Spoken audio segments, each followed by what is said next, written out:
Few days ago ay gumawa po ako ng short video about coasting at ipinost ko po ito sa FB Reels. Ang title po nito ay In a Form of a Question. Ano ang coasting? Bakit illegal ito sa ibang bansa? So bilang isang responsible na content creator, natural lang po na sagutin ko ng proper kung ano po yung itinanong ko doon sa title. So sa mga hindi po nakapanood ng short video na ito po siya. Huwag tayong mag-coasting. Ang coasting po ay yung pag matulin-tulin na yung andar ng sasakyan or pagkapalusong ay nilalagay sa neutral yung cambio. Manual man po or automatic ang dinadrive natin, ito po ay hindi magandang habit. Ito po kasing mga driver na ginagawa tong coasting kasi sabi nila mas tipid daw sa gas. Pagkapalusong or pag mabilis na ilalagay nila sa neutral. Well, sorry to say na wala pong pag-aaral na nagsasabing mas nakakatipid kayo pag nagko-coasting kayo.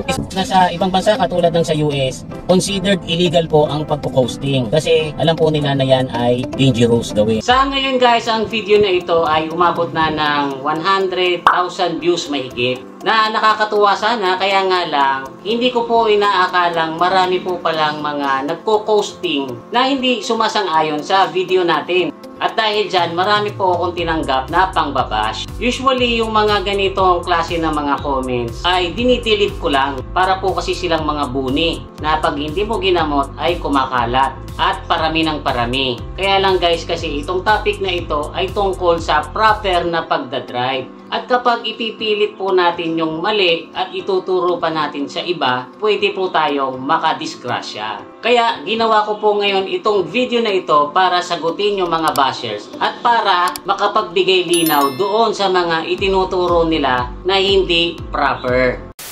Number 1. Ang coasting daw ay delikado kung ikaw ay baguhan or novice. Pero pagka professional driver ka na, ito daw ay beneficial at nakakatipid. So doon pa lang po sa comment, alam mo na na yung tao behind dito ay very proud na kinoconsider nila yung sarili nila as professional driver. What?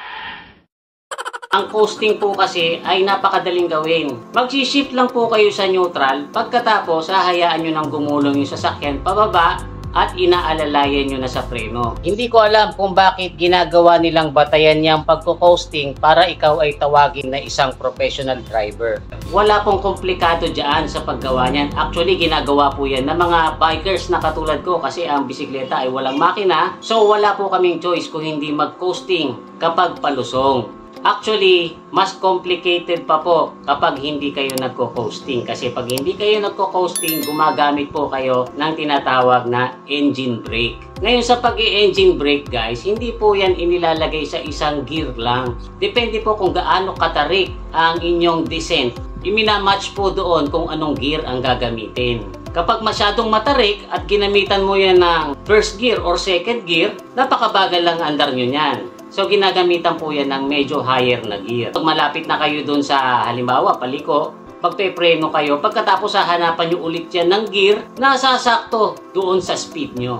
So mas complicated po ang mag-engine brake kaysa sa mag-coasting. Kaya sa totoo lang ay mas maayos mag-drive ang nag-engine brake kaysa sa nagko-coasting. Bibigyan ko po kayo ng example galing sa mga news. Isang estudyante ang patay habang mahigit 20 ang sugatan matapos maaksidente ang sinasakyan nilang jeep sa Zamboanga del Norte. Nawalan umano ng preno ang jeep nang dumaan sa pababang bahagi ng kalsada ng naturang barangay.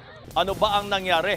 Paano niya inararo? Kabayan, tulad nga ng binanggit mo kanina, nagdire-diretso yung truck sa may pakurba at palusong na bahagi nitong Quirino Highway. Mapapansin nyo po sa mga ganitong aksidente, ang common factor po nila dito ay galing po sila sa mataas na lugar. Tapos habang lumulusong sila at saka sila nawalan ng preno. So sa mga ganitong balita guys na hindi naman direktang sinasabing coasting ang dahilan kung bakit nawala ang preno, ay malaki po ang posibilidad na yun ang source ng problema. Kasi guys, kapag tayo ay nagko-coasting, mas madalas nating ginagamit yung preno natin kaysa kapag tayo ay naka-engine brake. At kapag madalas po natin ginagamit yung preno natin sa palusong, yan po ay mas mabilis mag-init. Mas hirap po ang preno natin kapag tayo ay lumulusong, lalo na kung mabigat ang sasakyan katulad ng mga truck. Dumarating yung time na sa sobrang init ng preno ay napapakulo po nito yung brake fluid. At once po na kumulo ang brake fluid, magkakaroon po yan ng bubble sa loob.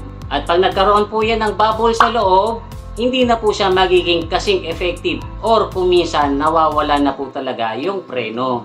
Kaya nga po pag bibili tayo ng brake fluid, merong choice kung DOT3 or DOT4. Kasi pag DOT3, may certain na temperature bago yung kumulo. Pag DOT4 naman, mas mataas yung temperature na kailangan mo bago mo mapakulo. Kaya po yan nilalagay doon sa mga brake fluid, yan DOT3 at saka DOT4. Para aware tayo na yung palang brake fluid ay po pwedeng kumulo at po pwedeng makaapekto sa ating preno. And guess what? You don't want your brake fluid boiling. Because if they boil, the brakes will stop working. They'll just fade away.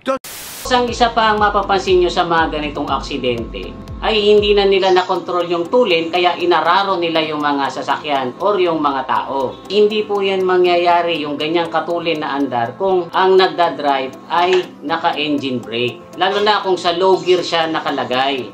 Kapag nagdadrive po kasi tayo ng palusong, let's say nakalagay po yan sa segunda at inangat nyo yung paa nyo sa gas pedal, magagalit lang po yung makina niyan. Pero very limited na lang po yung speed niyan kahit na palusong pa siya.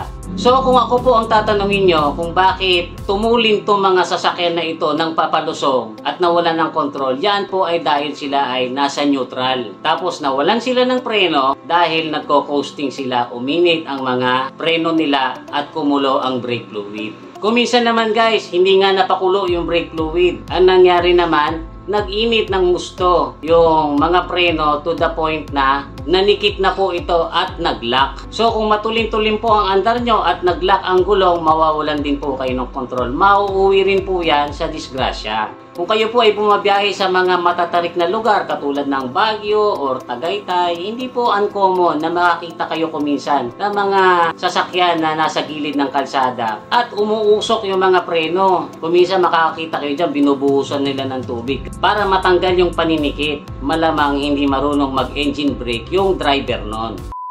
Ang number 2 naman na pinakamaraming comment ng mga bashers. Mura lang daw naman kasi ang brake pads compared sa matitipid nila kapag nagko-coasting sila.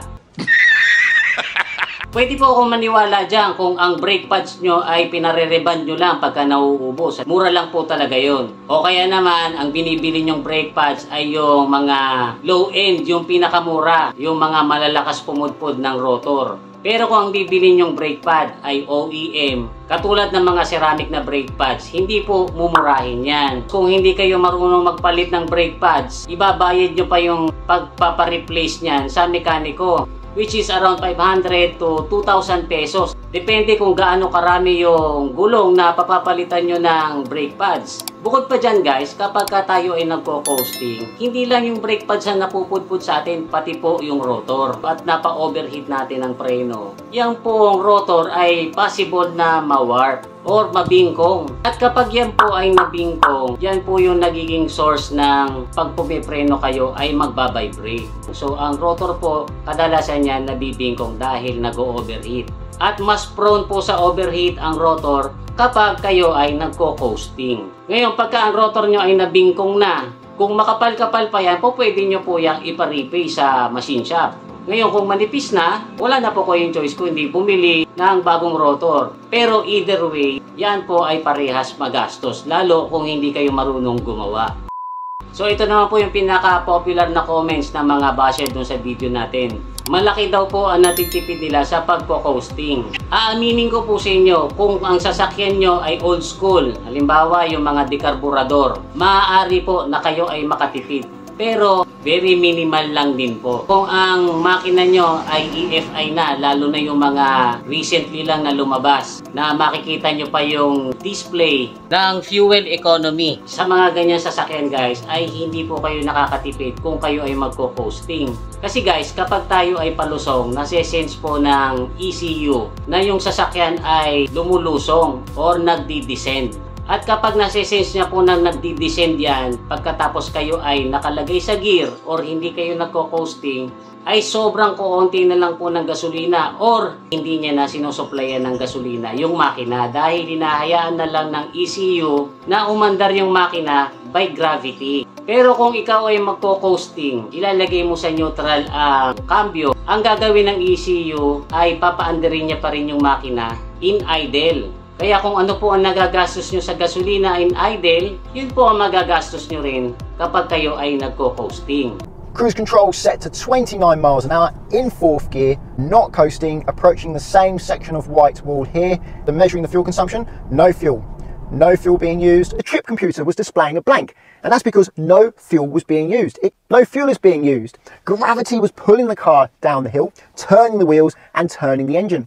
Modern transmissions in modern vehicles, what they'll do is they'll cut fuel to the engine. So you'll just use the wheels, which are connected to the transmission, and thus the engine, because it's in gear, to shut off the fuel injectors, and so the wheels will be powering the engine. And so in that case, you won't be using any fuel. So as you're going down that hill, you won't be using any fuel. And you can see this on fuel economy indicators. Marami pong mga nag-comment dun sa videos natin na nagsasabing sila po ay matagal ng driver, tumanda na sila sa pagdadrive nang hindi sila nadidisgrasya sa pagko-coasting. Okay po yun na hindi kayo nadisgrasya, pero hindi po ibig sabihin niya na yaan ay safe at yaan ay proper. Walang iniwan po yan sa overspeeding.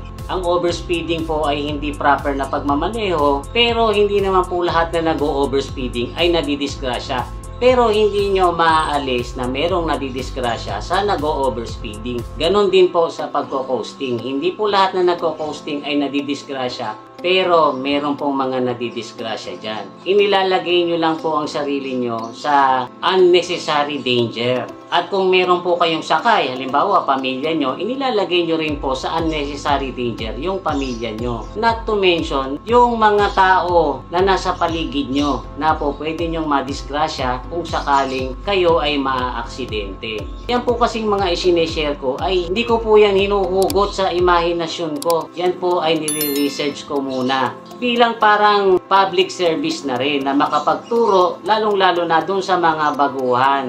Kaya kung halimbawa ang nakagawian nyo ay hindi tumugma sa sinasabi ko, ay huwag nyo po sanang personally. Ang signs po ng isang mahusay na driver ay patuloy siyang naghahanap kung paano niya mai-improve ang kanyang driving. So ang mahusay na driver, kapag po yan ay nakarinig ng bagong skill or bagong kaalaman na makakapag-improve ng pagdadrive niya, hindi siya ma-offend dyan. Itatry niya yan para lalo niyang ma-improve yung kanyang pagmamaneho. Ang aksidente po kasi ay isang iglap lang. Po pwedeng mabago ang buhay natin, pati yung buhay ng mga tao sa paligid natin. May baon ng konti guys na banggit ko sa inyo kanina na ako ay isang biker. Recently ay na-discover ko po itong bike park dito sa may San Mateo Rizal na tinatawag na Letour de Cambal. Napakaganda po ng lugar at maayos yung trail nila doon sa loob. Ang entrance po nila doon ay 100 pesos pero sulit po dahil pwedeng mag-trail kahit na yung mga beginners, kahit na yung mga bata. Pagkatapos doon naman po sa may mga advanced skills, maraming parte yung trail dito na lalo nyong mahahasa ang mga skills nyo. Meron po silang CR, meron din po mga available na pagkain. Tapos ang kagandahan dito guys ay marami kayong mamimit na mga kapwa din natin na bikers. Madali lang po silang hanapin. Ilagay nyo lang po sa Google Map o kaya naman sa Waze, Letour de Cambal, San Mateo Rizal.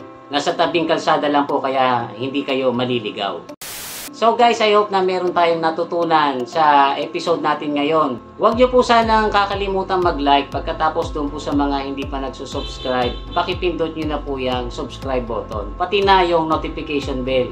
Muli ito po si Kuya Mig Mig na nagsasabing palagi kang lamang pag marami kang alam. Bye-bye!